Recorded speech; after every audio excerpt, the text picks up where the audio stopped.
Boa noite, pessoal. Sejam bem-vindos ao canal Verdade Limitada.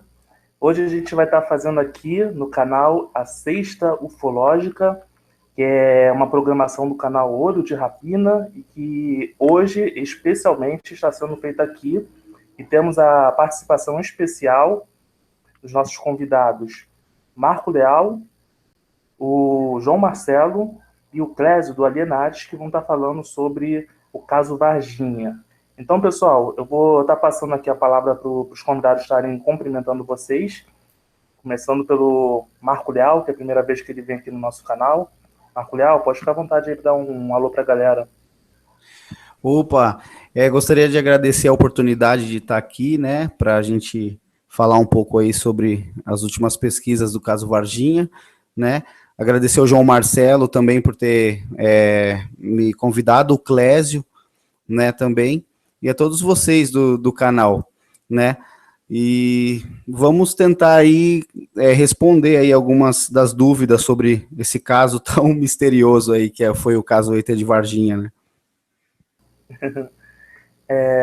Agora eu vou estar passando a palavra para o João Marcelo, também é a primeira vez dele aqui no canal, mas eu já conheço ele em off. João Marcelo, pode ficar à vontade, tá? Boa noite, os amigos da bancada, boa noite quem acompanha pelo YouTube, e obrigado pelo convite. Uma satisfação falar mais uma vez do caso Varginha, o caso número 1 da ufologia brasileira, na minha opinião, e só para dar um pitacozinho no começo aí, muitas pessoas que criticam o caso Varginha nunca estiveram lá em Varginha. Às vezes eu, o Marcão, e nós somos convidados para debates aí sobre o caso, e a gente tem sofrido até críticas infundadas sobre o caso. As pessoas parece que vão para o debate sem conhecer o básico do caso, aí misturam o que é informação confirmada do caso com fake, e nosso objetivo aqui é esclarecer um pouquinho o que tem de informação confirmada, que já foi amplamente divulgado nesses 21 anos, de informações que não conferem, que são veiculadas aí na internet. Então, espero que seja produtivo aí o debate. Com certeza será. Enfim, vou passar a palavra agora para o Clésio, né, parceiro aqui do canal Verdade Limitada, que vai estar também conduzindo esse hangout. Clésio, a palavra é sua. Obrigado, Rodrigo. Eu agradeço a presença de vocês aí, Marcelo, João Marcelo. Queria agradecer também ao Marco Leal. Aceitaram prontamente e estão aqui para elucidar mesmo, responder perguntas. São pessoas capacitadas, estiveram lá, conhecem datas, conhecem nomes, conhecem documentos, então podem falar com propriedade sobre o assunto. Eu queria, de antemão, agradecer ao pessoal do chat que está participando desde o início.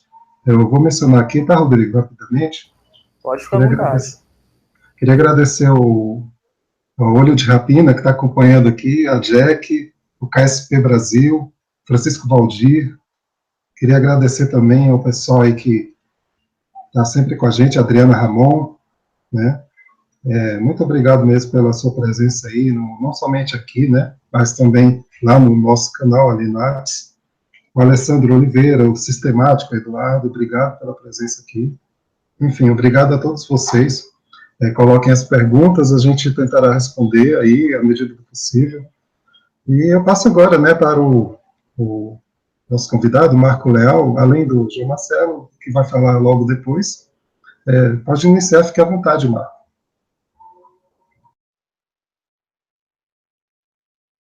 Opa, achei aqui o microfone. Não, então, o caso do ET de Varginha, né, a gente tem, primeiramente falando, né, vou me apresentar um pouco na questão de pesquisa. Nós somos do grupo de pesquisa ufológica de Sorocaba, o GEPUS, que é Grupo de Estudos e Pesquisas Ufológicas de Sorocaba. O nosso meio, assim, na ufologia, mais a pesquisa de campo, né, e nesses últimos, desde 2009, que eu venho visitando Varginha, né? E quando foi em 2011, eu tive a oportunidade de conhecer um documentarista americano chamado James Fox, que ele é um dos melhores, assim, fez um dos melhores documentários, assim, tem vários renomados documentários nos Estados Unidos, assim, no mundo, né? E quando ele veio, ele ficou sabendo do caso do ET de Varginha, pelo pessoal da revista UFO, né? E eu, daí lá, eu peguei muita amizade com ele, e daí, posterior a isso, a gente conversou e ele me perguntou, perguntou assim, você acha que você consegue unir as principais testemunhas do caso hoje, né? E aí eu falei, olha, eu posso tentar, né? Que eu já conhecia mais ou menos Varginha, eu já sabia onde que as meninas moravam, eu já tinha ido lá.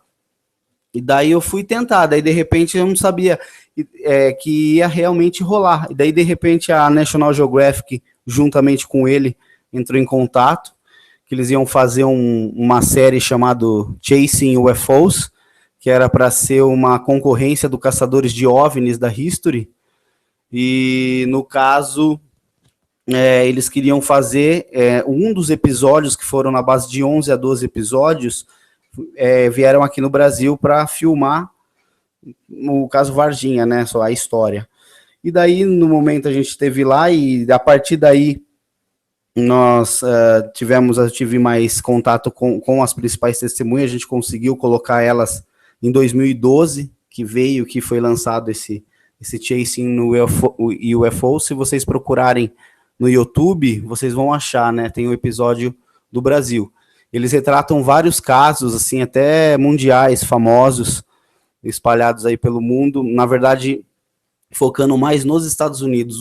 Os únicos países que eles fizeram fora nesse primeiro episódio, nessa primeira série, foi aqui o Brasil e o México, né?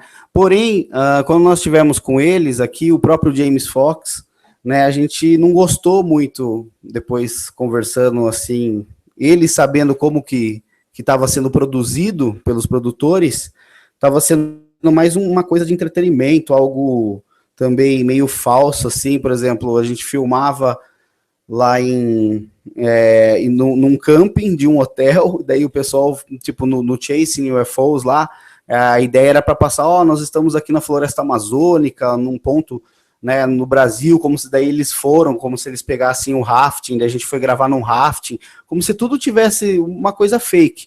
Então isso não agradou muito o James, e como ele já tinha assinado o contrato, ele terminou os episódios. Daí, quando foi lançado, tive a oportunidade de ir para lá também no lançamento dessa série, que bastante gente assistiu. Houve bastante crítica pela maneira da qual eles fizeram, assim, como que eu vou dizer para vocês, eles se comportaram, né, perante aos casos ufológicos. E daí o James ficou meio que, assim, falando, desculpa o português, claro, ficou meio puto, e daí, de repente, ele resolveu romper esse contrato, que ia para a segunda série, e abriu ia fazer o próprio projeto dele, que é um filme, ou, na verdade é um documentário, chamado 701, que vai ser agora,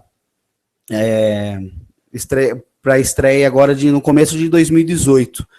E esse Marco, desculpa interromper, na hora que você foi falar o nome do documentário, falhou sua voz. Ah, sim, é o 701, né, 701 The Movie. Esse documentário, ele vai ser aí, tá sendo um dos materiais esperados aí pelo pessoal da ufologia mundial, porque ele vai tratar, assim, de 4 casos que deu repercussão mundial e que está trazendo novidades sobre esse caso, que, na verdade, o primeiro é aquele caso da Zimbábue, que é um caso que um disco voador teria pousado, né, no deserto, e ali tinha uma escola infantil, e tinham 200 crianças estavam ali tomando lanche, brincando, e elas viram, todas foram testemunha de ver esse objeto descendo, e daí de dentro diz que saiu alguns tipos de seres, na qual eles relataram como que era na época. E essas 200 crianças viram, né, e daí isso deu repercussão. Uma única TV local que tinha, na época, foi e fez a matéria, né? E foi por isso que ficou conhecido o caso Zimbábue. Mas foi meio que abafado esse caso. Eles tentaram abafar bastante, assim, por parte do governo, segundo o James mesmo. Principalmente também quando o John Mack, que é o psiquiatra renomado, que até se formou em Harvard, ele ficou interessado na história das crianças, viu que alguma coisa tinha acontecido, e ele resolveu ir por conta própria para lá, para Zimbábue, e ele entrevistou as crianças, e ele viu que elas estavam sendo extremamente sinceras, ele não tem dúvida alguma. Então, o que aconteceu? O James encontrou essas crianças hoje, isso aconteceu em 1994, né, depois de 20 anos, quando foi em 2014, que a gente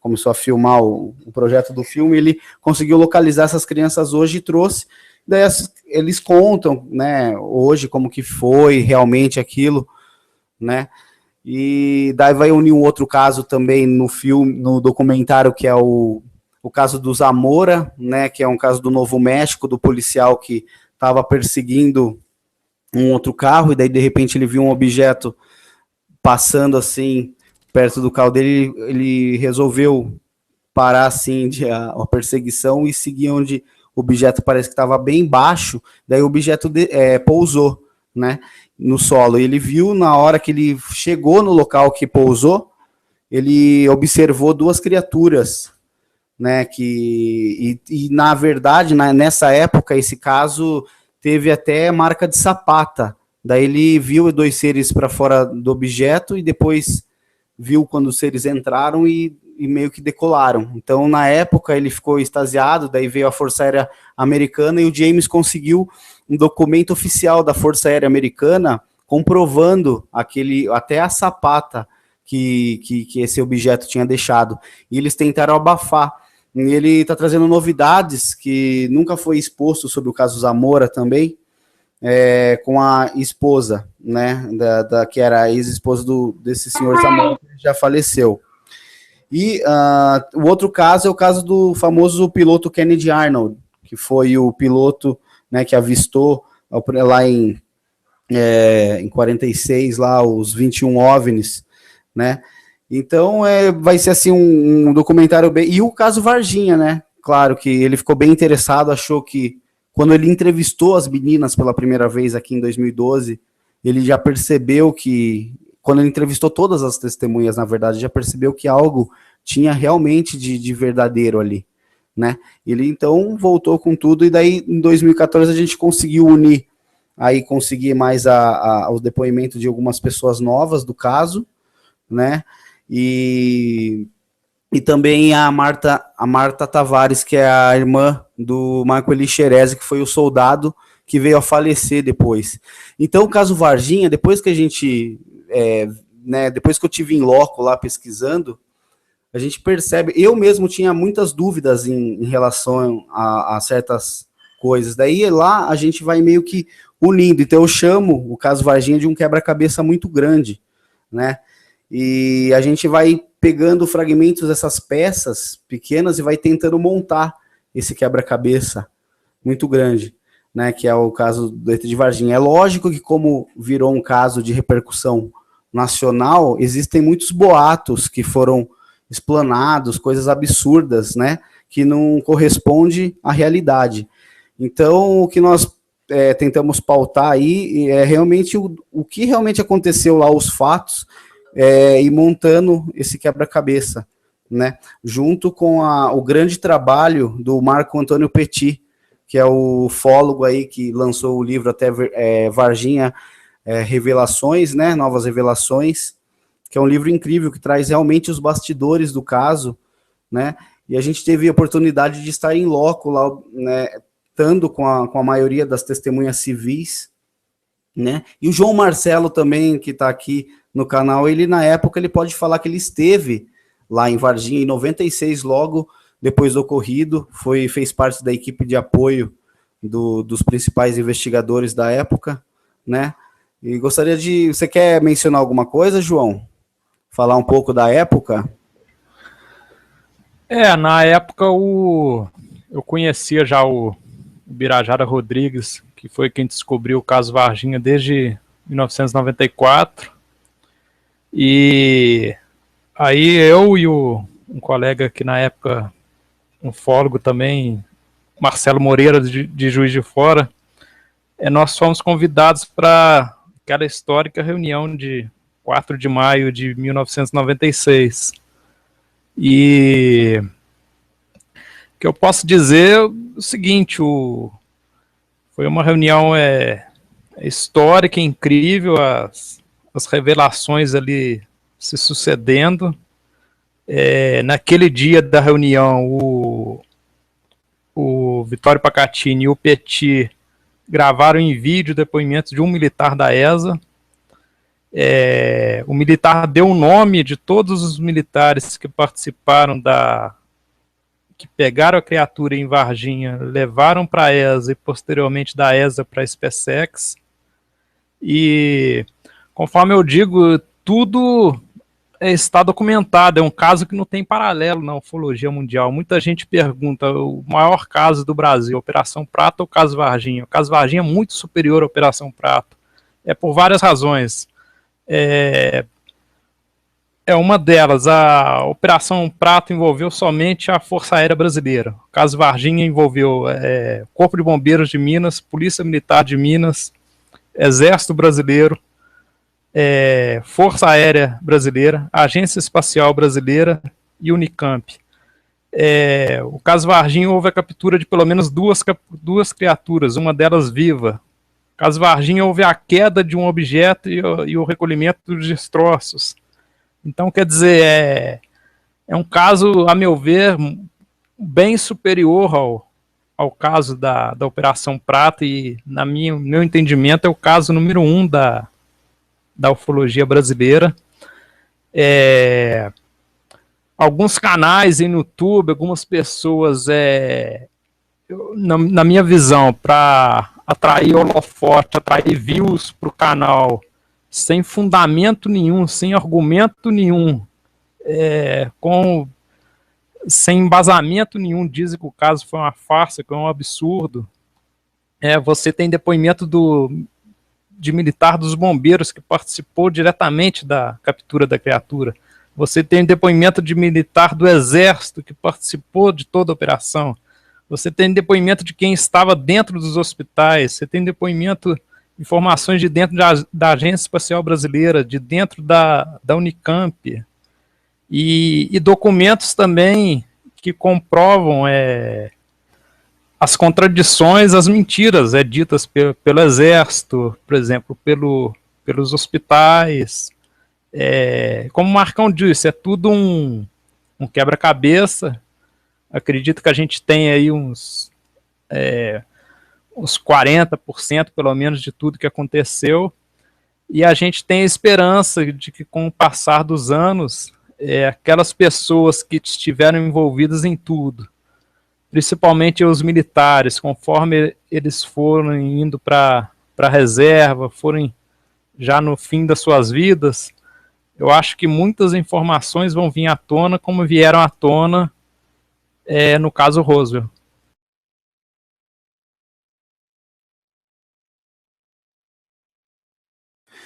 E um dos fatores, né, interessantes também sobre o caso Varginha e Roswell é que o Roswell começou a ser investigado 20 anos depois, né, pelos ufólogos, enfim. E o caso Varginha o caso aconteceu no dia 20, a captura, e no dia 21 já tinha chegado a informação do avistamento das meninas, né, dessa criatura estranha. Então, eles já estavam investigando a partir do dia 21.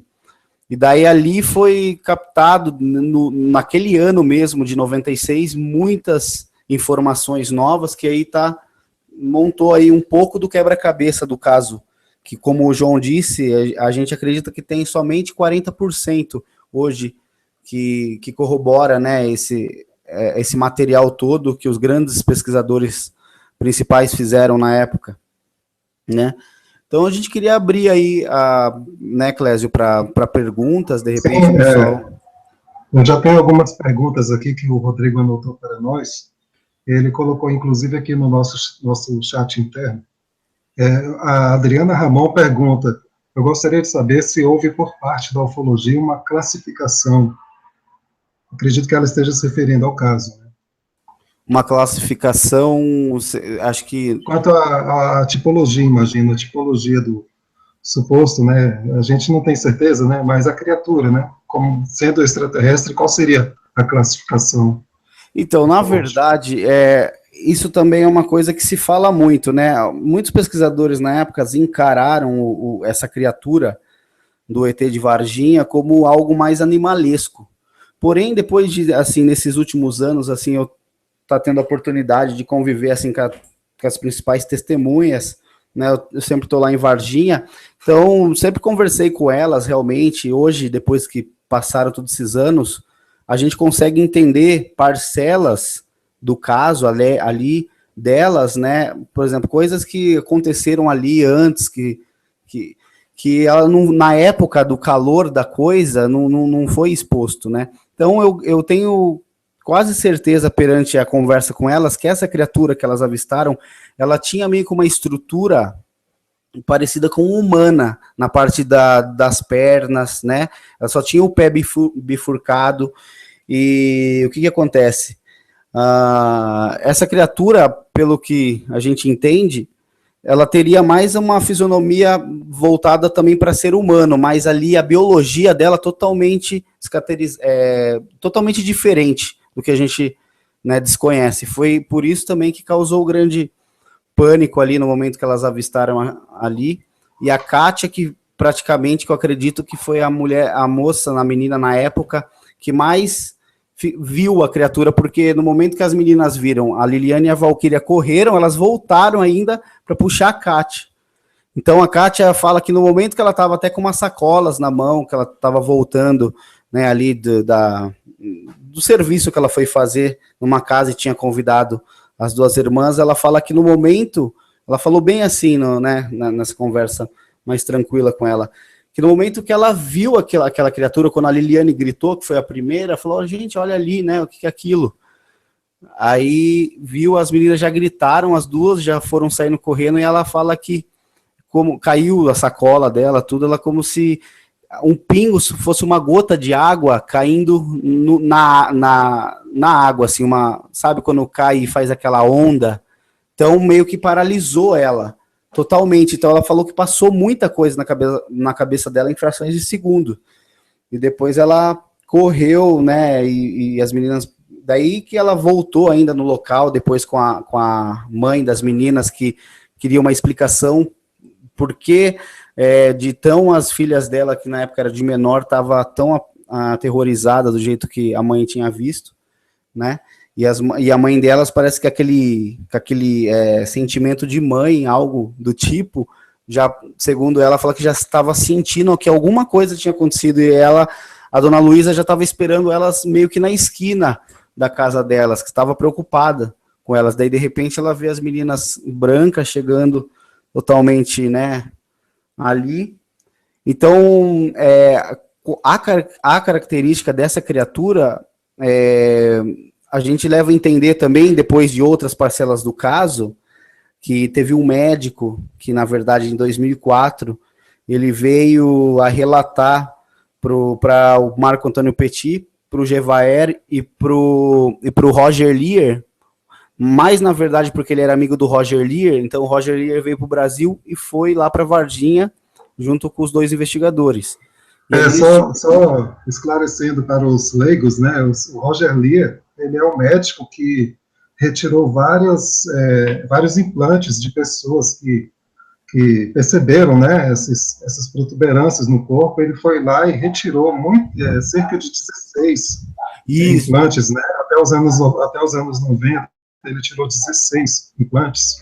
Isso. Eu não sei se ele ainda faz isso, mas ele é uma das autoridades médicas no assunto e não tem como ele negar o fenômeno, né? Porque ele, sendo médico, cientista, ele viu esses implantes e enviou ao laboratório nuclear. E o laboratório nuclear confirmou para ele que aquilo não era nada que poderia ser reproduzido na Terra. O grau de pureza que havia neles, não é isso? É isso mesmo, o Roger Lee era o grande médico californiano, né, que ele teve no começo, ele até suspeitava, daí depois que ele começou a fazer os raios-x e ver ali da maneira na qual, como que eles inseriam aqueles fragmentos pequenininhos e na qual ele removia das pessoas, né, e justamente como você disse, esses fragmentos ia para análise, né, e daí de 250 a 60 bilhões de substâncias, até equivalente à tabela periódica não era equivalente a nenhuma.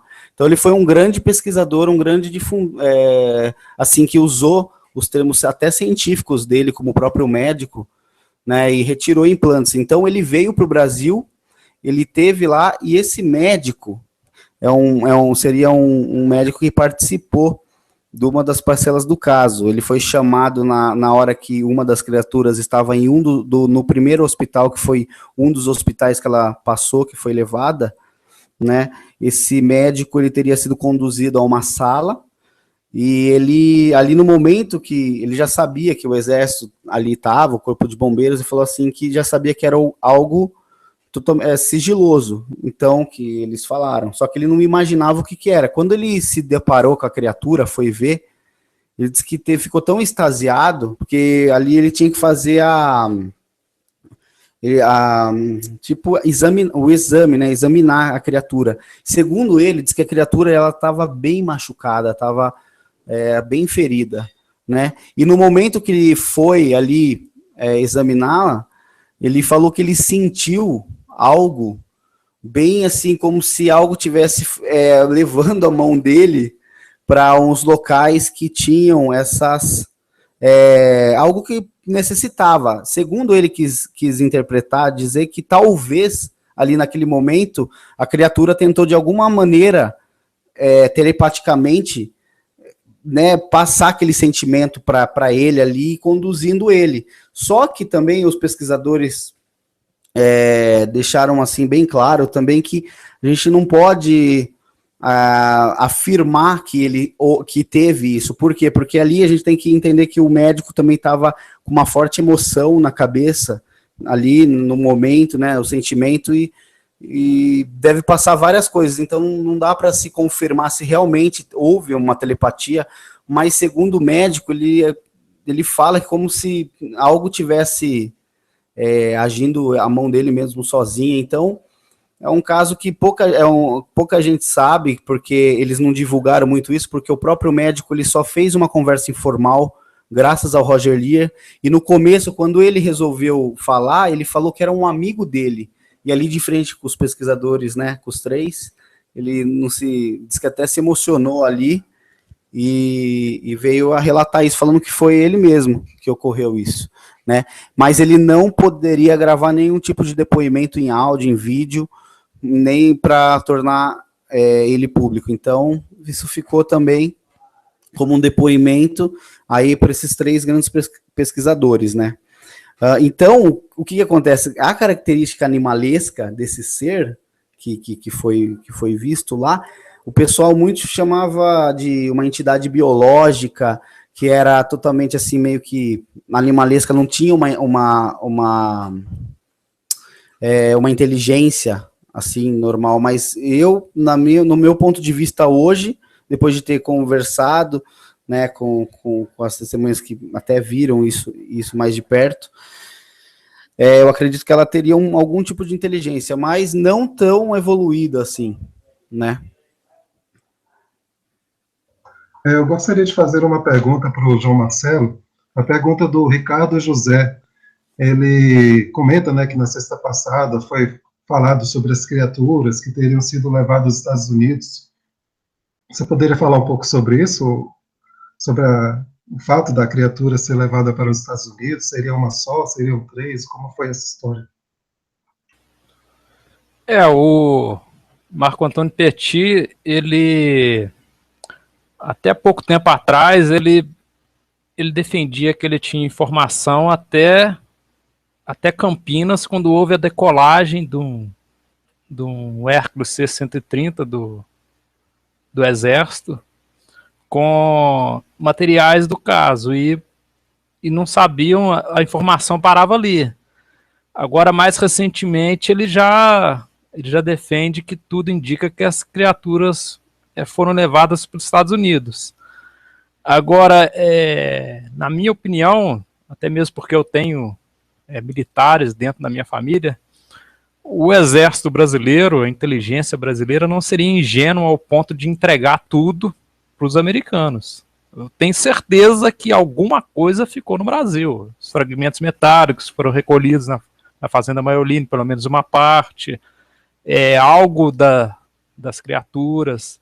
Eles não iriam entregar uma coisa de importância científica, estratégica desse nível, iriam entregar tudo para os americanos, não iriam entregar de jeito nenhum, alguma coisa ficou no Brasil.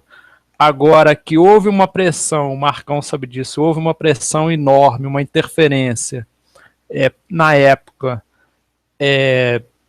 dos Estados Unidos, em cima do governo brasileiro, para que o exército brasileiro entregasse tudo para eles, isso houve uma pressão grande, porque uma parte da alta hierarquia do exército defendia que isso deveria ser divulgado, que isso era um assunto de domínio público.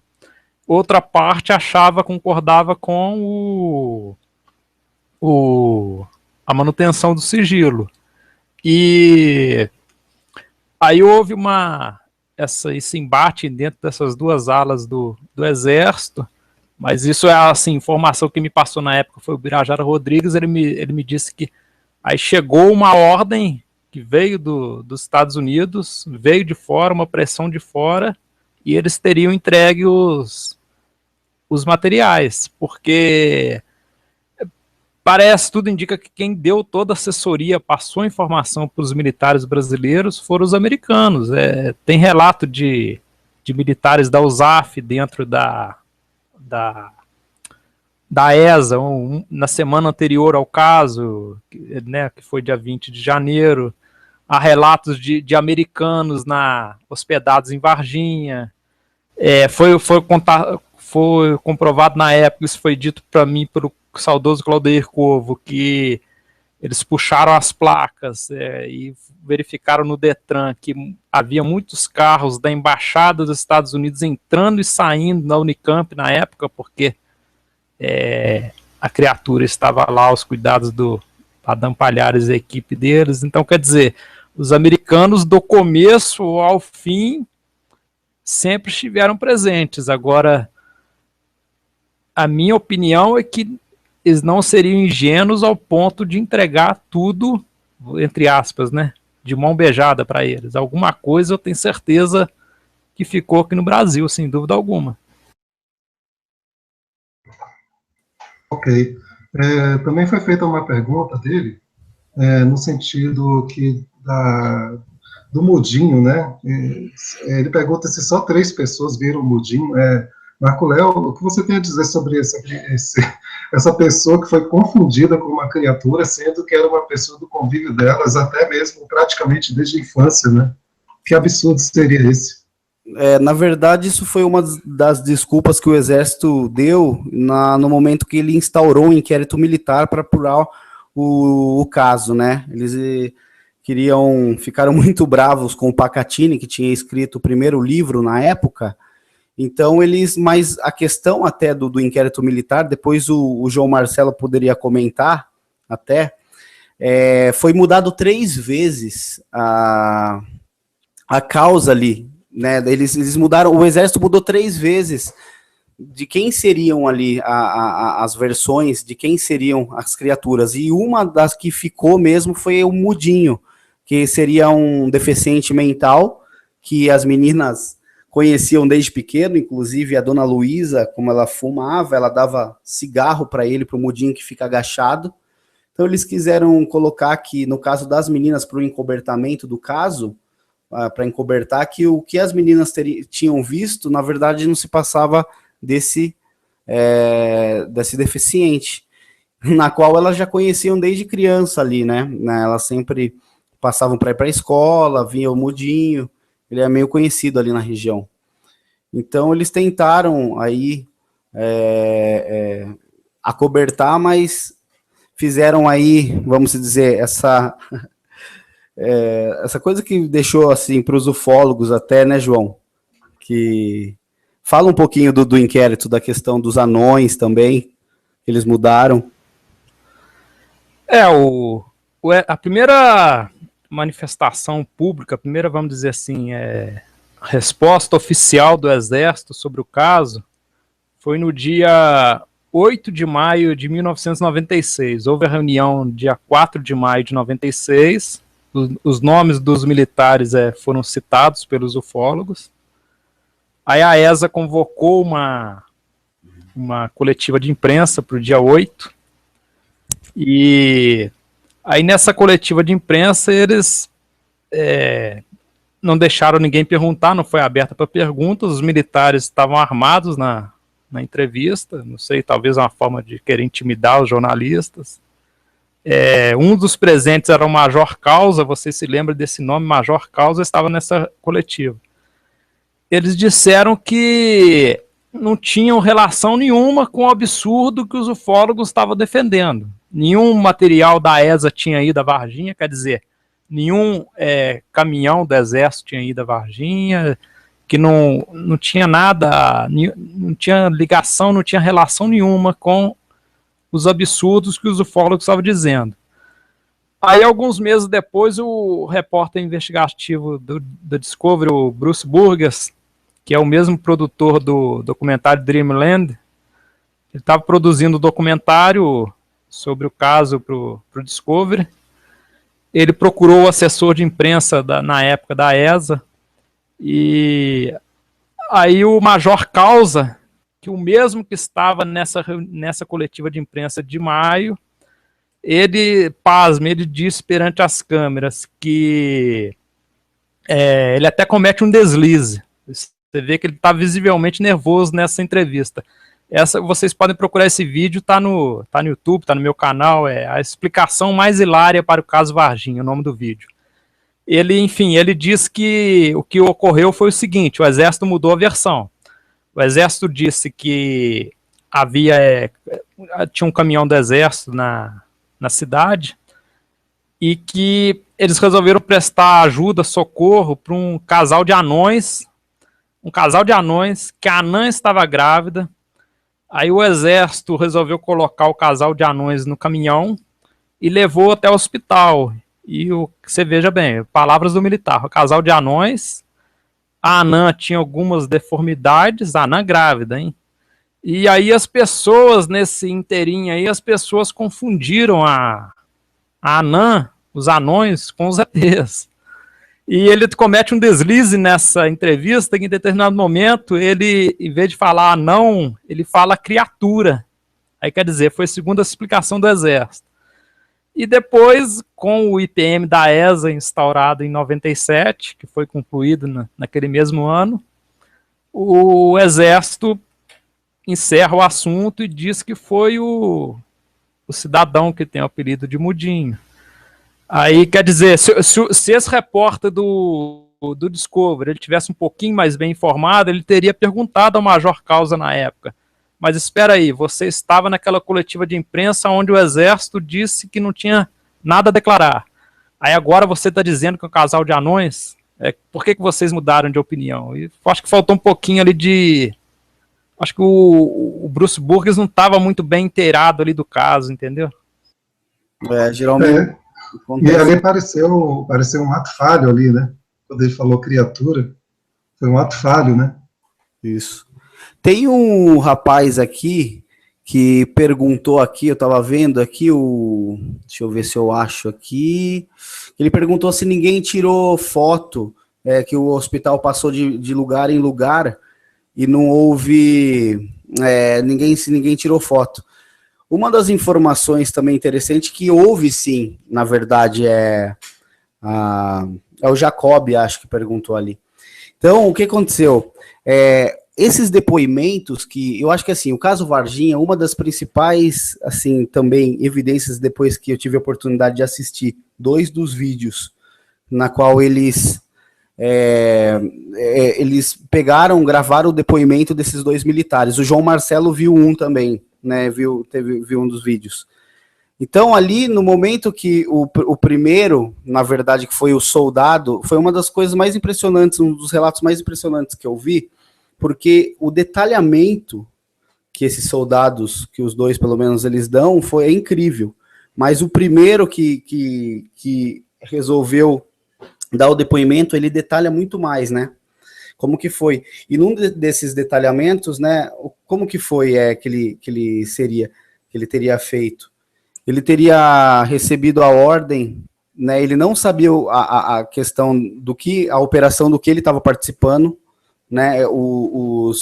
As autoridades superiores dele não informou, então eles eram soldados, e eles estavam estava dirigindo o caminhão, aquele caminhão trucado para a guerra do exército, e ele estava seguindo um S2, que S2 é um agente de inteligência do exército. Então ele recebeu a ordem para seguir esse S2, e aí eles foram, na qual ele relata que ele entrou de ré no Hospital Humanitas, né? A autoridade ali, o superior dele, mandou ele encostar o caminhão. Ele desceu do caminhão, chamou e falou, viu, por favor, tira a gandola. A gandola é uma parte que eles usam na farda ali, no colete. Vocês não estão com nada de gravar, de filmar aí? Ele falou, não. Ele falou, então tá bom. Daí ele deu a ordem para esse rapaz, né, que é o soldado fulano de tal, entra ali, você vai pegar aquela caixa e vai colocar, né, vai transportar, colocar em cima do caminhão. Só que no momento que esse soldado entrou, ali nessa sala, no Hospital Humanitas, ele viu como se tivesse, assim, uma caixa de madeira em cima de duas, acho que, tipo tripé, assim, que tinha ali, não tripé, tipo, como se fosse uma bancada, assim, para remover. Aí falou assim, que no momento que ele entrou, ele viu um pé totalmente com óleo, assim, o joelho e a perna, e o pé era bifurcado, né? E ele falou assim, que no momento ele nunca imaginou se tratar de um extraterrestre. Ele falou assim, isso deve ser um animal queimado ou algum homem queimado. E daí ele recebeu a ordem de pegar esse caixote e colocar em cima do caminhão. Aí ele fez isso. Aí eles mandaram, logo, eles fecharam aquela parte que geralmente o motorista do exército ali do caminhão, ele olha aquela janelinha, eles colocaram umas folhas assim para tampar, lonaram o caminhão inteiro, e daí esse caixote foi colocado lá. O interessante é que esse rapaz, esse soldado, ele relata que no momento que ele entrou para pegar essa caixa, ele relata que tinha um S2 com uma filmadora. Essa filmadora, na verdade, estava tipo no ombro dele, assim, só que ele não estava usando. Então, provavelmente, esse S2 com certeza fez algumas imagens da criatura ali, né? Então, eles têm isso, tá tudo com a inteligência do exército. Daí, no momento que ele retornou, ele foi seguir no S2 até Três Corações, aí que dá acho que uns 25, 27 quilômetros, é bem perto. Aí ele, no trevo de Três Corações, já estava esperando mais outros caminhões, acho que 2 caminhões, e ele seguiu, né, para sentido AESA. Só que o interessante é que eles falaram que eles estranharam toda aquela manobra que eles estavam fazendo, né? E daí, de repente, no momento que ele chegou na ESA, ele contou que ali quando você entra e sai da ESA, qualquer soldado, eles têm que parar ali na guarda, dar o nome deles, né, mostrar funcional e passar a placa do veículo, né, dos caminhões. E nesse dia, ele falou que na hora que ele chegou, seguindo o S2, disse que era um Fusquinha ainda, S2 do Exército, ele entrou direto, disse que estava uma movimentação bem ampla, assim, o pessoal armado, tudo ali já na entrada da ESA, ele entrou, ele recebeu ordem de descer com o caminhão no local lá da ESA, e o superior dele falou assim, encosta o caminhão bem na parede. Daí ele falou, mas pode encostar quase na parede, pode colocar lá. Daí ele pegou, encostou o caminhão, né, lá, E daí ele, ali no momento, o general, acho que foi o Olímpio Vanderlei na época, ele mandou chamar esse soldado lá na sala dele, coisa que raramente ele fazia isso. E ali esse soldado subiu lá na sala dele, com outros militares ali que tinham participado da operação, e ali, assim, bem direto, ele falou assim: bom, senhores, vocês acabaram de participar de uma missão ultra secreta. Né? E relata isso. Daí ele fala assim, daí eles estranharam isso, né? Aí ele menciona esse outro rapaz que é quem viu, né? Falou: você viu, né? Você é o principal, você viu. Daí ele falou: não, o que que você viu? Daí ele relata: eu vi eu vi um animal ou um homem queimado. Ele falou: não, você viu ele, o próprio Olímpio Vanderlei, com as próprias palavras, segundo o militar, diz que ele falou assim: não, você viu um extraterrestre. E você sabe o que você viu um extraterrestre. Fala assim. E daí ele falou: se essa história vazar daqui para fora, vocês vão se ver comigo, né? Daí ele falou que ele acreditou, assim, no começo ele achou que o Olímpio estava brincando, assim, mas como ele era uma pessoa séria e totalmente sistemática, né, ele acreditou, só que ele não acreditou ainda que era uma criatura, porque eles ficam muito presos ali na ESA, segundo o depoimento dele, eles ficam dentro, em funções, ele pouco sai da ESA, e depois de alguns dias que houve que ele veio descobrir mesmo que realmente do que se tratava. E esse mesmo soldado foi o que foi chamado pelo superior dele, falou assim: amanhã eu quero você aqui 4 horas da manhã, que vocês vão ir para Campinas. Falou assim: como assim? Ele falou: não, amanhã. Daí ele falou: não, tudo bem, você não vai se atrasar, hein? Ele falou: não vou me atrasar. Ele perguntou qual que é a sua... Perguntou lá a guarnição e o apartamento lá do rapaz, o soldado. Ele falou: não, pode ficar tranquilo, eu nunca atrasei e tal, eu não vou atrasar. Aí ele disse que chegou 3h30 da manhã lá. Daí ele pegou o mesmo caminhão que ele havia deixado lá e seguiu em comboio em 3 caminhões, se eu não me engano, mais carros apaisanas com S2, e seguiram até Campinas para a escola de preparatória de cadetes de Campinas. Então, ele relata que ele achou aquilo tudo muito estranho, foi até Campinas. No momento que ele chegou a Campinas, que ele estava na escola de preparatória de cadetes, os superiores dele falou: não, então agora, fulano de tal, vocês estão liberados, podem ir aí, ficar tranquilo, jogar bola, porque lá eles têm tudo, né, o parque deles lá dentro, lá a escola de cadetes. E daí eles ficaram lá. Daí ele relata que no momento ele deixou o caminhão, entrou, aí ele não soube mais do destino ali desse caminhão. E daí na volta, quando passou o dia inteiro e tal, quando já era bem tarde, ele foi voltar, e ele voltou no comboio de volta. E um dos superiores que estava ali no caminhão perguntou: fulano de tal. Não, ele falou assim, falou bem assim: nossa, a Unicamp é grande, hein? Daí esse soldado falou: falou, né, o nome, falou: ô sargento, eu não fui lá não. Daí ele falou assim: não, você não foi? Não. Deixa pra lá. Aí ele não quis, né, porque como a pessoa era já autoridade, então essa a parcela do caso que ele relata.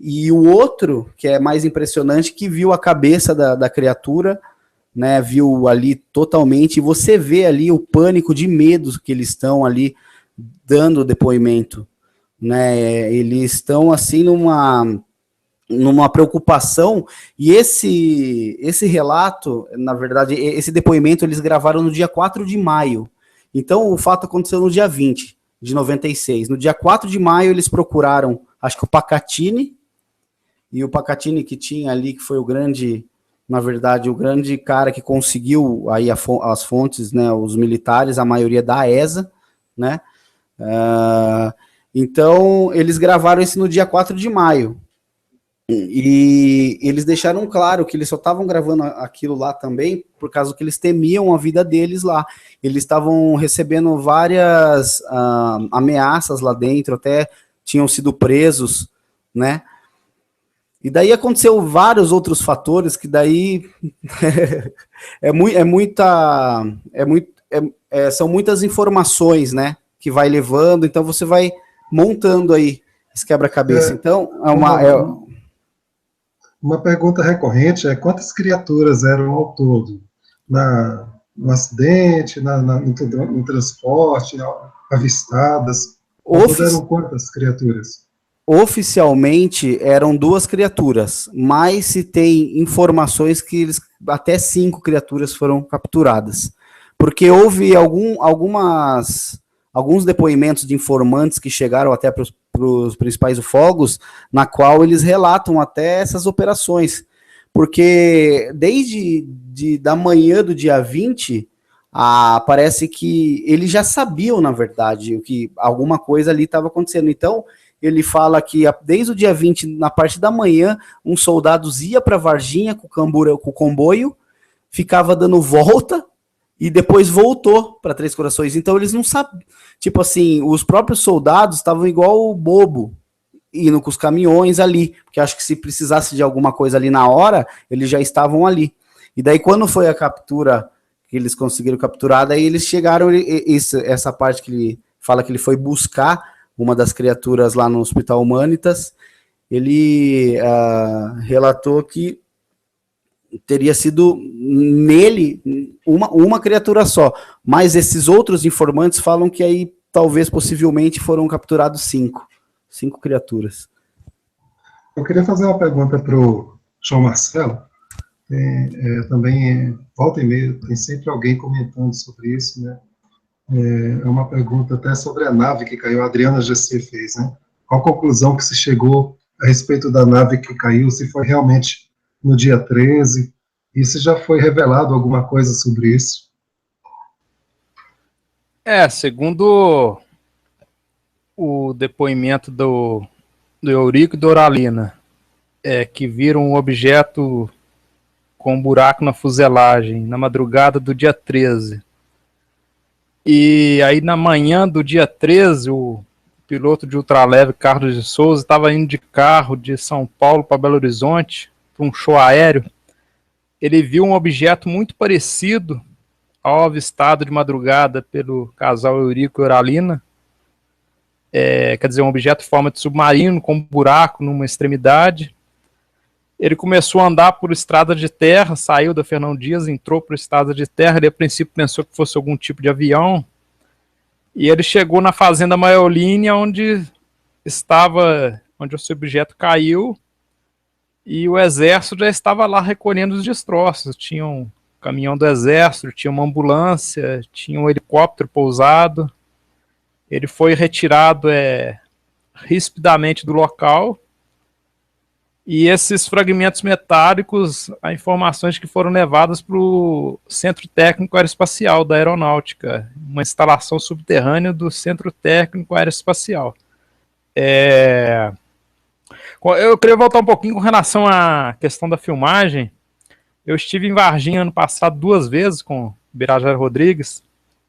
Numa das oportunidades que eu estive lá, ele me passou uma informação que para mim foi novidade sobre a filmagem. Conforme o Marcão disse, a retirada do Humanitas, havia um S2 do Exército com uma câmera portátil. Mas o Birajara me disse que também a inteligência da Polícia Militar de Minas também teria filmado a retirada da criatura do Humanitas. E isso procede porque na época, o que houve? Um oficial da Polícia Militar, ele de alguma forma, ele conseguiu um vídeo, copiou esse vídeo, ou pegou de onde estava guardado, conseguiu copiar esse vídeo, que mostraria a criatura numa espécie de um aquário. Esse vídeo ele mostrou para a esposa dele na casa dele. Uma moça que trabalhava na casa dele viu pela fresta esse vídeo, e essa informação chegou para o Birajara Rodrigues. Inclusive, na época, o sobrinho desse oficial tentou vender uma cópia desse vídeo para a afiliada do SBT lá em Varginha, na época, se não me engano, por R$ 10.000. E aí houve um pouco de falta de jogo de cintura de quem atendeu ele lá na TV. Parece que ele estava falando do orelhão com muito medo. E quer dizer, esse vídeo existe, e há a esperança de que essas filmagens vazem algum dia. Agora, alguém perguntou aí se foi fotografado ou filmada dentro dos hospitais. A informação de que aonde a criatura, ela esteve poucas horas no Humanitas e foi já transferida aliás, esteve poucas horas no Regional, que era muito central, ela foi transferida depois para o Humanitas. Há informações de que a área onde ela estava foi isolada. Até o depoimento do recepcionista do Regional, ele deu uma entrevista para a Globo, ele atestando, ele trabalhava na época que uma área do Regional foi isolado. Agora, foi um evento histórico para a comunidade militar de inteligência. Com certeza tudo foi fotografado, foi filmado, foi documentado. Aquilo ali foi um evento histórico, assim, não para a história oficial, vamos dizer assim. Agora, para a comunidade de inteligência militar, tudo foi muito bem documentado com certeza.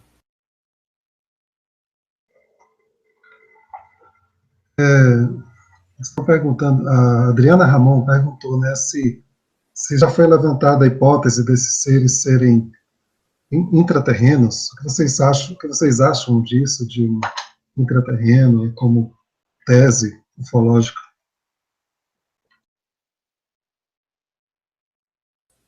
Então, essa questão desses seres serem intraterrenos, não tem nenhuma hipótese sobre isso, né? Não tem como a gente mencionar e saber, na verdade, disso. O que nós sabemos só foi a ação que aconteceu lá por parte dos militares e o que as meninas viram, né? Eu não sei se eles teriam, assim, a capacidade ainda, ali, os brasileiros, no momento, em assim, saber se realmente eram intraterrenos ou não, né? Então, acho que fica uma coisa meio difícil de a gente analisar e afirmar, na verdade, né? Não sei a opinião do João Marcelo. O João Marcelo deu uma saidinha, daqui a pouco ele volta. Sim. Entendeu? Enfim, vamos seguir. Próxima pergunta.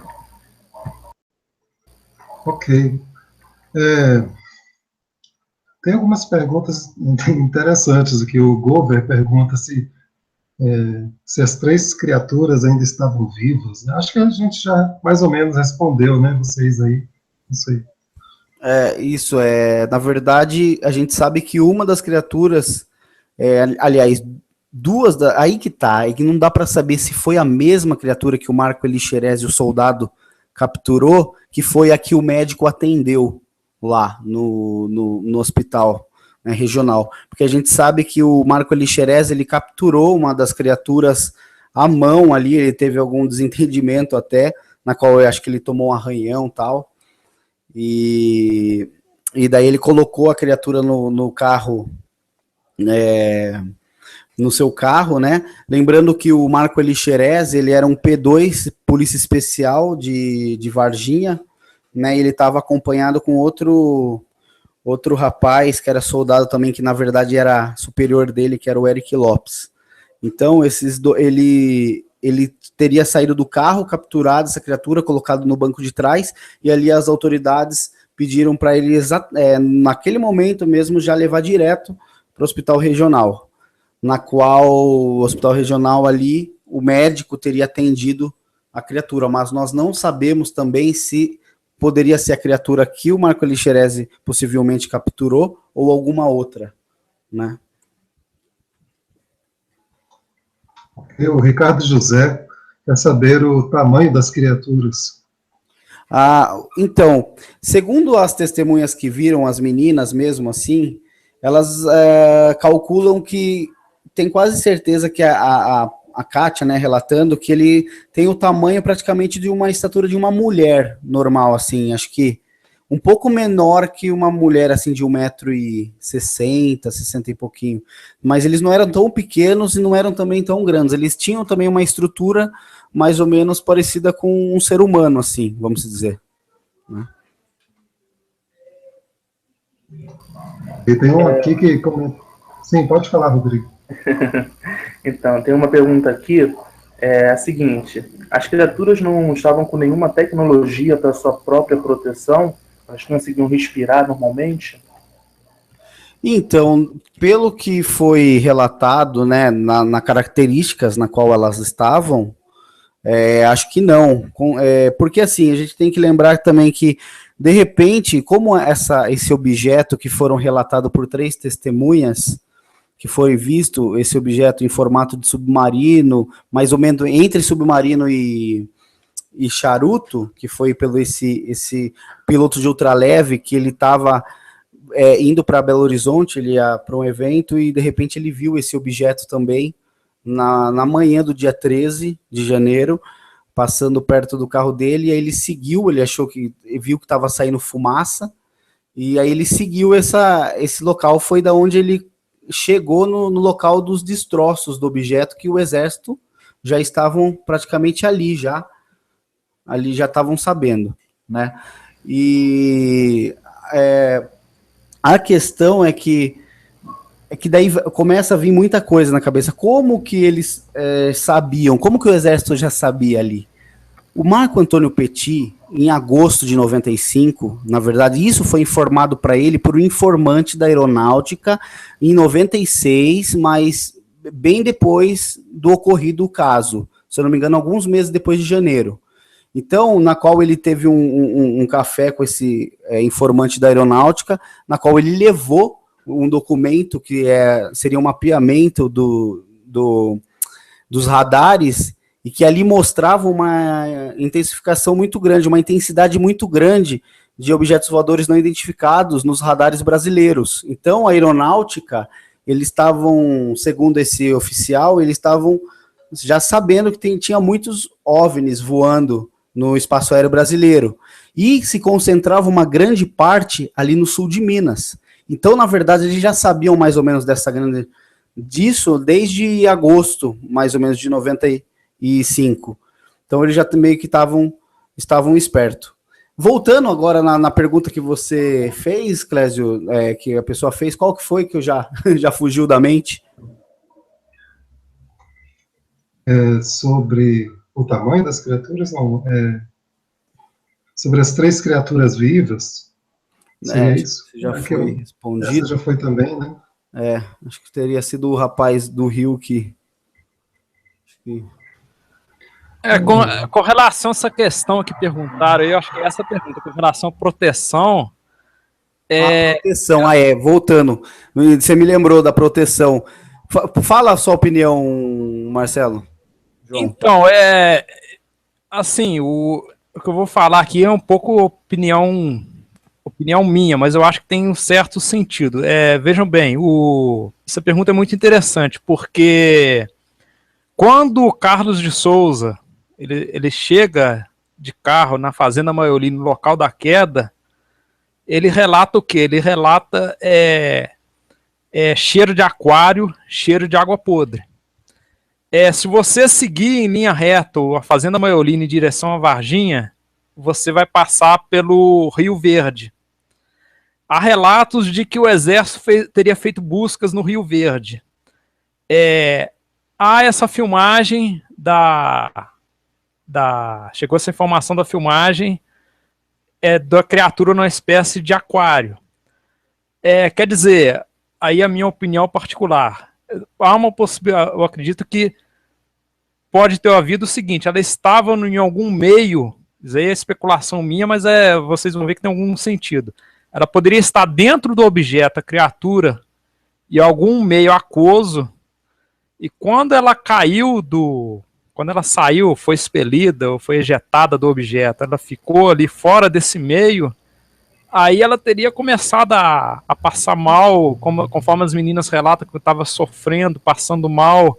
E isso, de certa forma, faz sentido, porque quando, alguns meses depois, a dona Terezinha Galo Clef, ela viu uma das criaturas no jardim zoológico, ela estava com uma espécie de capacete. Então, se você lê no livro do Birajara Rodrigues, a questão da água ali permeia toda a história no livro dele. Aí eu acho que pode ter algo a ver com essa questão das criaturas estarem ali fora do meio delas, entendeu? Quer dizer, é só uma especulação, mas juntando aí as pecinhas aí do quebra-cabeça, né? Sim, houve também a especulação, né, dos pesquisadores de algo de um injete, que eles tinham, igual os pilotos aqui têm, algo que eles ejetaram, algo do tipo, né? Mas não se sabe realmente, é uma teoria interessante essa do João, né? Mas não tem realmente como a gente saber mesmo, afirmar o que realmente aconteceu, né? Na questão dos militares, desculpa, na questão dos militares, tá certo. O que você acha que levaria os militares a toda essa busca desenfreada para acobertar tudo rapidamente, para que ninguém saiba? Por que esse afã deles? Por que eles fazem isso? Bom, eu acredito que a autoridade vem lá de cima. Não tem como a gente saber também essa questão. Na minha opinião, de crença aí de pesquisa há muito tempo, eu acho que eles têm sim um domínio muito grande na parte de acobertamento, porque não só no caso Varginha, em diversos outros casos, até na época o caso do chupacabra, né, que o Carlos Alberto Machado, grande pesquisador do chupacabras, na época ele também identificou os militares tentando fazer totalmente o acobertamento ali, em outros casos também. Então a gente sabe que são ordens que vêm de uma jurisdição que às vezes nem cabe a esses militares que participaram da operação. E eu acredito que são ali uma parte de interesse próprio mesmo de um acobertamento militar, né? João?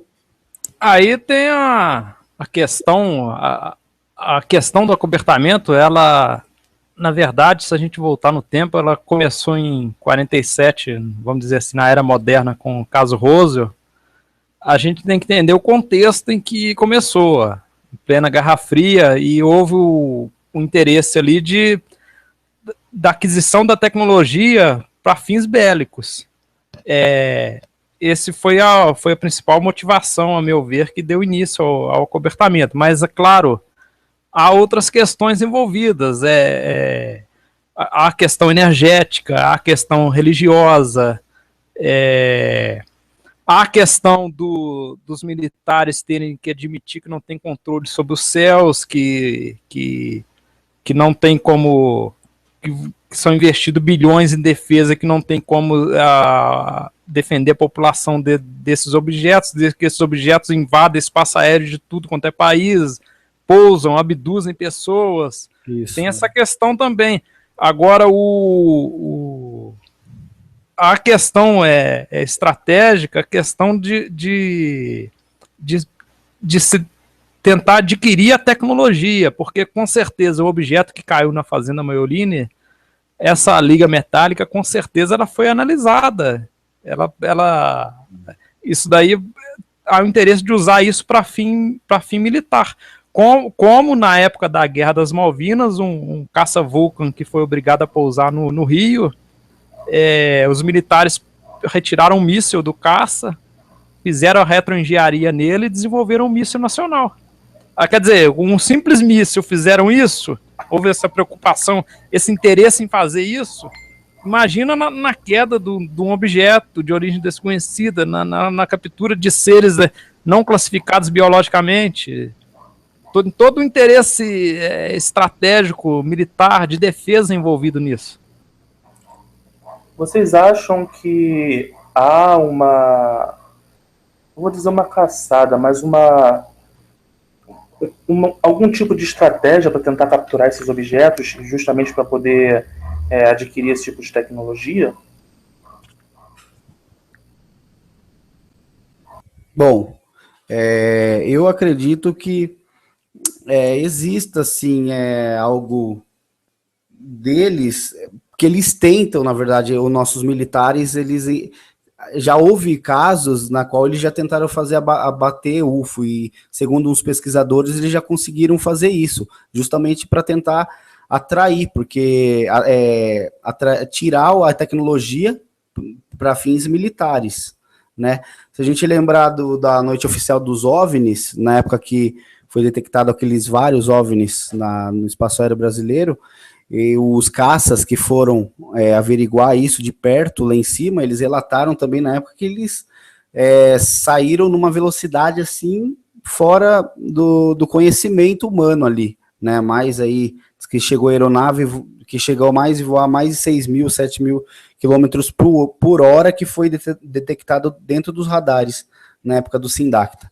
Eu acredito que os nossos militares, quase nunca tem sucesso, porque a gente sabe, parece que eles estão lidando com uma tecnologia muito mais avançada, que desconhece. Então, eu acho que eles, sim, têm muito interesse até em abatimento de UFOs aí, tanto que sempre quando em vários países, quando eles são detectados dentro do radar, ali a aeronáutica já procura ir para averiguar, mas já teve vários casos também que eles só foram igual à noite oficial dos OVNIs, eles foram sem aquela questão de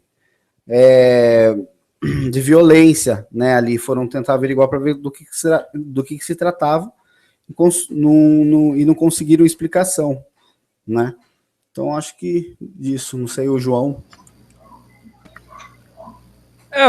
O que ocorreu ali, pelo menos que eu tenho de informação, especificamente com relação à estratégia adotada pelos militares, é que esse objeto estava sendo monitorado pelo NORAD.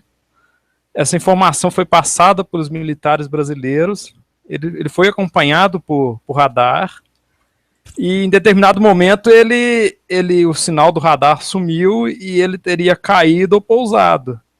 E aí, por triangulação, eles chegaram mais ou menos na fazenda Maioline, e a ESA foi acionada porque a ESA é a instituição militar mais próxima. Agora, não precisa cair um objeto desse. Se cair um satélite de outro país, qualquer coisa de interesse militar, o Exército é um assunto federal, as Forças Armadas vão isolar o local e vão recolher. Isso aí como aconteceu, por exemplo, em Nova Brasilândia, no Mato Grosso, em 1997, a área foi isolada pelo Exército. O pesquisador, o Marcão conhece ele, o Ataíde Ferreira, alguém levou ele de moto, ele tentou chegar mais próximo de onde o Exército estava, ele foi preso, foi algemado e foi levado até a base do Exército. Isso aí é um assunto federal, as Forças Armadas sempre vão estar envolvidas nisso. Realmente, aquela vez o Ataíde foi muito guerreiro louco, né? Ele resolveu invadir lá o local onde realmente tinha caído um objeto no Mato Grosso, e ele tem toda aquela prática de mato, de campo. Ele foi entrar lá e ele foi pego. Eles pegaram ele mesmo, prenderam. Esse caso foi bem interessante também lá do Ataíde, né? Então, pessoal, tem uma outra pergunta aqui que eu acho que é interessante, né? O De Luca quer saber sobre o policial que teria morrido durante a captura dessa criatura. Sim, o Marco Elixerese. Então, o Marco Elixerese, ele foi uma questão muito estranha do modo que ele morreu, né? Na verdade, as primeiras informações aí que vieram, os relatos, foi da própria família do Marco Elixerese, né? Na qual a irmã dele, a Marta, que ela é uma das testemunhas civis do caso Varginha que mais expõe, né? Fala que o irmão dela realmente participou da captura, mesmo o irmão dela não contando, seguindo aquela função de militar até o fim de sua morte. E a questão interessante é que o ano passado eu entrevistei o médico, o Cesário Lincoln Furtado, na qual ele ele relata que na época, né, que o Marco Elixerez deu entrada no Hospital Bom Pastor, ele passou por vários residentes e ele entrou ali com 3 infecções, substâncias diferentes no organismo, e eles aparentemente com pneumonia. Aí eles ministraram os melhores medicamentos da época, né, intravenais, que é uma ação mais forte e direta, e esses medicamentos, em 99,9% dos casos, eles acabam com a questão. Ele estava com um problema no sistema imunológico dele. E todos esses medicamentos que ele foi inserido nele, ele não melhorou, ele piorou o quadro dele, e ele veio a falecer em menos de 48 horas, desde o momento que ele tinha dado a entrada com esses simples sintomas. Ele foi morto, a laudo ali foi com uma infecção generalizada, né, que ele teve. E, na verdade, aí o médico não sabe responder como que ele teria pegado essa substância, né? Essas substâncias estranhas. E o estranho é que o Marco, ele era uma pessoa rígida, ele tinha passado na prova para ser sargento em Belo Horizonte, onde ele ia servir, né? E se eu não me engano, 18 dias depois da captura, ele veio a passar muito mal e veio a falecer. A irmã dele mais ficou brava e veio à tona na época, porque o laudo de necrópsia, né, o laudo dele não saía a autópsia, né, e eles demoraram mais de um ano, deu 1 ano e 1 mês para eles liberarem, muita briga, ali a questão né, da documentação, das causas da morte dele. E uma ainda das coisas, das frustrações, foi que nesse laudo eles entregaram faltando uma das páginas, a segunda página, e tinha algumas coisas alteradas. Então daí a irmã dele entrou com processo para ver se ela conseguia ir para botar essa coisa à tona, né, porque ela achava muita injustiça com tudo isso. Mas o médico, ele não, em momento algum, o Marco Elixerez, ele mencionou que ele havia capturado a criatura. Ele não fez isso nem para a família e nem para o médico. Existem algumas outras especulações de ufólogos aí que ele falam que o soldado teria contado para o médico ali nos últimos instantes que ele tinha participado da captura. Mas, na verdade, ele não fez isso, ele cumpriu ali sua função de militar, né, encobertando isso. E uma das coisas, 2 coisas esquisitas que aconteceram, que a família percebeu, algo que o Marco, naqueles dias depois do dia 20, ele estava meio estranho, e que aconteceu assim, antes dele adoecer, naquelas primeiras semanas, na primeira, segunda semana, eles estavam assistindo televisão e estava dando repercussão, mas não sobre o caso do ET de Varginha, já estava passando sobre casos de ufologia na TV, que o pessoal ali na sala, o pai dele, a mãe estava assistindo ali, aí ele entrou, ele foi com tudo, desligou a TV e falou que aquilo não era bom e tal, e disse que estava muito esquisito, desligou a TV e saiu. E no momento que ele estava no hospital que a Marta foi, nos últimos momentos de vida dele, ela perguntou, lá no hospital já, ele falou, Marco, essa história do ET é verdade? Daí ele falou assim, ele olhou para ela assim, não quis responder, falou assim, não, esse caso do ET vai dar muito pano pelas mangas, né? Então foi basicamente isso que o soldado só mencionou para a irmã. E depois a irmã também tem vários segmentos, porque o interessante é que a família Xerezi, lá em Varginha, eles são famílias de militares bem respeitados na cidade, porque houve outras pessoas, outros familiares do Xerezi que eram militares. Então, o que aconteceu? Naquela época, que a família estava requerendo, estava indo lá, que eles conheciam os oficiais, segundo a irmã dele, diz que eles foram chamados e falado que realmente tinha acontecido a captura e que não poderia abrir isso a público, porque senão ia criar uma confusão muito grande na questão de religião, e que eles não podiam fazer isso, né? Então ela não se conformava naquilo. E ela teve várias vezes que ela foi assim espionada, na época mesmo, ficava carros de agentes ou de alguma autoridade ali na frente da casa dela. Aí um dia chegou os ufólogos na casa dela, na época do caso, aí tava o Birajara na época na casa dela, mais um outro, acho que o Pacatini, daí eles foram, bateram na porta dela, tá acontecendo alguma coisa aqui, porque eles queriam saber o que estava rolando ali no meio, porque a gente recebeu denúncia que estava acontecendo alguma coisa. Falou, não tá acontecendo nada aqui, normal. Então eles ficaram de olho. Ela falou que por causa disso, que eles ficavam muito parados na frente da casa dela, ela mudou 2 vezes de residência por causa desse problema, né? E também houve também a questão que foi muito esquisita do velório dele, que foi um velório rápido, e os militares tudo em volta do caixão.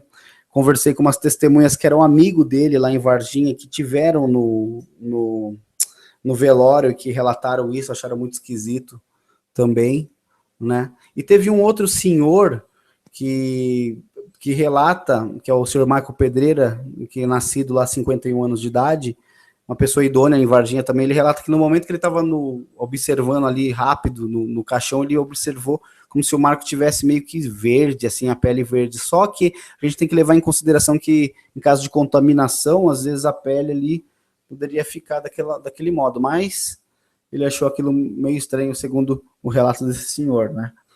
Então, basicamente, foi isso que aconteceu com o soldado. Pessoal, eu vou precisar me ausentar agora, mas eu gostaria de dar as boas-vindas aqui ao Wesley Andrade, do canal ETs Etc., é um canal referência aqui para nossos pesquisadores, eu agradeço pela presença. Ele tem um...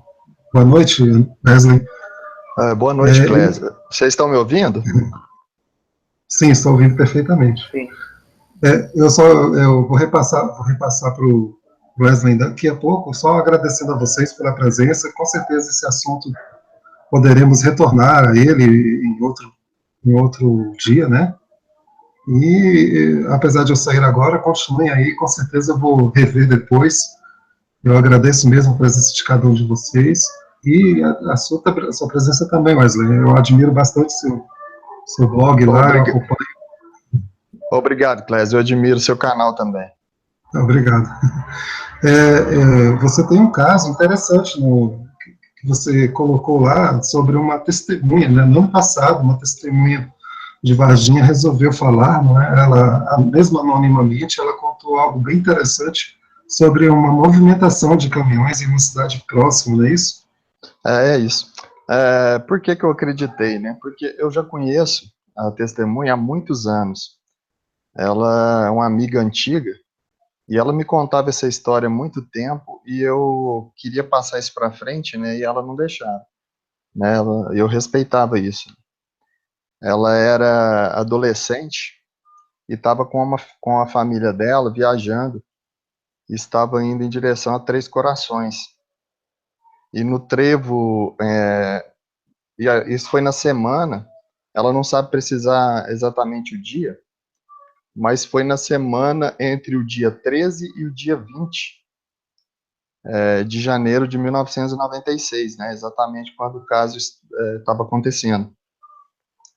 E ela viu um comboio com vários carros do exército, ambulâncias, batedores, e um caminhão muito grande, ou 2 caminhões muito grandes, e em um deles havia, ela me explicou, me exemplificou, como se fosse um prato comprido, elíptico, colocado dentro de uma caixa de sapato, só para se ter uma ideia do que ela viu na carroceria do caminhão, e com uma lona jogada por cima, né?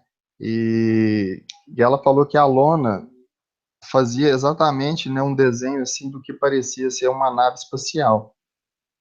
E ela achou muito estranho aquilo, porque o caso Varginha, ninguém sabia, né, do que estava acontecendo, a não ser as pessoas que estavam por lá, né, sabendo assim da movimentação dos militares, mas na mídia não tinha saído nada ainda.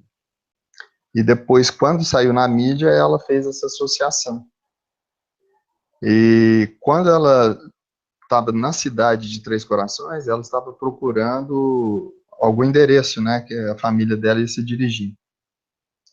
E ela falou que as pessoas estavam com atitudes assim muito estranhas, meio que abobadas, que ela perguntava informação para as pessoas e elas não sabiam informar direito, estavam abobadas. Estava na rua que estava perguntando e a pessoa não sabia informar, né? Depois ela tinha visto que estava na rua e a pessoa falou que, em geral, as pessoas na cidade de Três Corações estavam meio abobadas. E ela não entendia, a família dela não entendia porque aquilo estava acontecendo, né? E depois, no ano seguinte, quando lançaram aquele filme Homens de Preto, né, que tinha aquele desneurilizador, algo assim, que apagava a mente das pessoas, ela imaginou que poderia ser alguma coisa desse tipo acontecendo na cidade, por as pessoas ter tido algum tipo de contato, né, ou com os seres, ou com a nave, né, o que seria a nave que estava naquele comboio.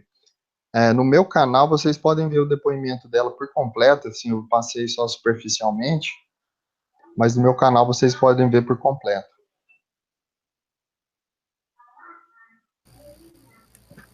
Opa, beleza. Bom, muito prazer, Wesley, primeiramente. Você está participando aqui do nosso canal. Esse relato realmente foi muito interessante. Pessoal do chat, se vocês tiverem mais alguma pergunta, a gente daqui a pouquinho vai estar encerrando. Se vocês tiverem mais alguma pergunta aí, para poderem fazer. Enquanto isso, eu gostaria de estar passando as considerações finais já dos nossos convidados. Vocês vão fazendo aí pergunta, que se tiver alguma pergunta mais, eu vou fazer durante as considerações.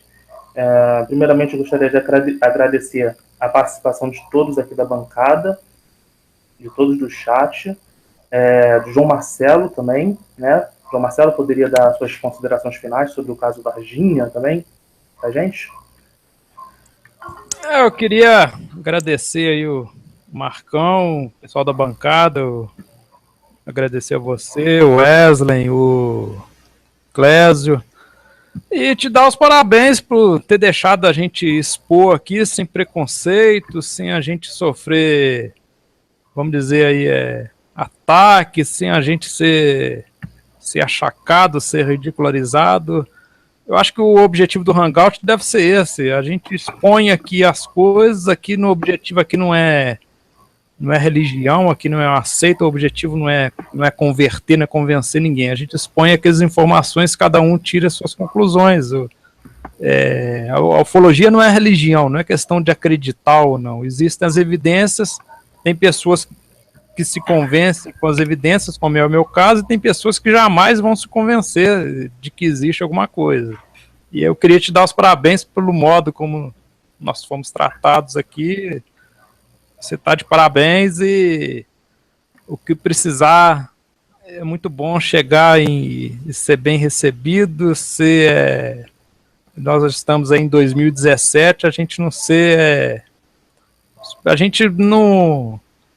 ridicularizado, sofrer escárnio e ser atacado por simplesmente defender que no universo aí de bilhões de galáxias, bilhões de estrelas, não existe vida só nesse planetinha aqui, é simplesmente isso que a gente defende e a gente ainda é taxado de louco. Eu que agradeço, João Marcelo. Como eu estava falando em off para vocês, o meu canal ele não é de ufologia, né? Mas eu apoio muito a ufologia, apoio os canais parceiros da ufologia. Eu acho um tema bastante interessante. Eu sei que existe a ufologia séria, existe aqueles oportunistas, vamos dizer assim, que querem usar a ufologia para se promover e acabam fazendo um desserviço, né, com algumas fraudes, falácias e por aí vai. Mas sempre que eu puder trazer o assunto ufologia, trazer pessoas que tiveram, investigaram casos, tiveram experiências reais, o canal vai estar aberto para todos vocês. E esse aqui, pessoal, vocês estão vendo aqui na minha tela, não sei se vocês estão vendo, é o canal do João Marcelo. Ele tem um canal no YouTube com vários vídeos aqui, muito interessantes. Vale a pena conferir. Eu vou estar passando agora a palavra para o Marco Leal, também, nosso convidado. Conheci hoje, pessoa super gente fina, bacana, para dar essas considerações finais também. Opa, muito obrigado pela oportunidade mais uma vez de estar aqui, a gente expondo aí as nossas pesquisas últimas aí, né, do caso. E lembrar que o caso, ele não acabou ainda, e a gente está tentando pegar mais informações para aumentar aí esse dado de 40% que se sabe do caso. A gente percebeu que a maioria dos ufólogos todos abandonaram o caso Varginha, né? E realmente o pessoal fala, mas não, por que Varginha? Vocês só se falam em Varginha, já aconteceu, já foi. Mas a gente acredita em loco, como nós estamos lá em loco, várias pessoas, às vezes, eles acabam colaborando com a gente, porque já se passou muitos anos, então o medo de algumas testemunhas que tiveram suas parcelas de envolvimento, como o caso, elas começaram até a falar. Tem duas testemunhas novas do caso, na qual nós estamos trabalhando. Uma eu tive com ela já, e mais um outro pesquisador, que foi uma das pessoas que teve seu envolvimento dentro de um dos hospitais, diretamente com a criatura, né? Uma outra de um informante também, de um colega que nós localizamos, um rapaz que era médico em Campinas e que foi chamado, na época, convidado para entrar na sala para fazer todos os exames já em Campinas da criatura ali, analisar a parte biológica, né? Ele relata que tinha aí na base de 10 a 12 profissionais da época ali dentro. Então, a gente acredita que com os anos a gente consiga ir resguardando mais, pegando mais relatos aí para a gente tentar montar mais mais uma peça do quebra-cabeça aí desse caso, né, que foi o do caso Varginha, um caso muito sério, muito real, que existem muito mais fatores que aconteceram que nós não mencionamos aqui, envolvendo inquérito militar, enfim, muitas outras coisas, né? E mais uma vez agradecer ao João Marcelo, ao Wesley, aí, a você, né, o Clésio que saiu, o canal aí, e a todos os ouvintes aí que estão com a gente, escutando aí um pouco da nossa pesquisa. Muito obrigado aí a todos. Muito obrigado, Marco Leal. Será sempre um prazer ter a presença de vocês aqui em futuros hangouts. Vou passar a palavra agora para o Wesley, do ETs Etc. Wesley, pode dar suas considerações finais, falar também um pouco do seu trabalho. Ô, Rodrigo, gostaria de agradecer aí a presença, né, o convite, aliás, para participar desse hangout. É uma pena que eu não pude chegar mais cedo, cheguei meio atrasado aí, mas deu para participar um pouquinho e falar um pouco sobre essa testemunha aí, que não foi exatamente do caso Varginha, mas de algo que aconteceu ali nas proximidades na época, e que tem grande chance de ser, né, uma parte aí do caso Varginha, no caso da nave, né, que teria se acidentado lá. Eu queria convidar as pessoas a acessarem o meu blog, www.etsetc.com, onde a gente divulga diariamente vídeos ufológicos e documentários, né, alguns até inéditos no Brasil, graças ao João Marcelo, que está aí na bancada, que é um grande colaborador aí do blog. E eu queria que as pessoas que assistiram esse hangout entrem no meu canal e vá lá e veja o depoimento dessa testemunha sobre o caso Varginha, porque eu só arranhei o depoimento dela, né, contei superficialmente, mas o relato é bem interessante, as pessoas vão gostar. Obrigado aí pelo convite. Opa, obrigado a todos vocês. Tem uma última perguntinha aqui antes da gente encerrar, pessoal. Uma perguntinha simples. A pessoa está perguntando se os alienígenas, eles estavam vestidos ou pelados. Então, tudo indica que eles não estavam com nenhum trajamento, né? Eles estavam ali como se fosse na pele mesmo. Segundo alguns, o relato até desse médico, né? Ele estava muito ferido ali, mas não se conseguiu ver, assim, nada assim, não conseguiu se identificar na parte biológica dele, né? Outros fatores, mas ele estava assim praticamente sem vestimenta nenhum, né? Eu queria... segundo que se conseguiu de informação na época, a criatura seria animal e vegetal ao mesmo tempo e teria no lugar do sangue uma espécie de seiva de árvore. Quer dizer, a criatura que teoricamente ela produziria, ela não teria necessidade de ingestão de alimentos, ela teria um processo ali especulando, né, parecido com fotossíntese.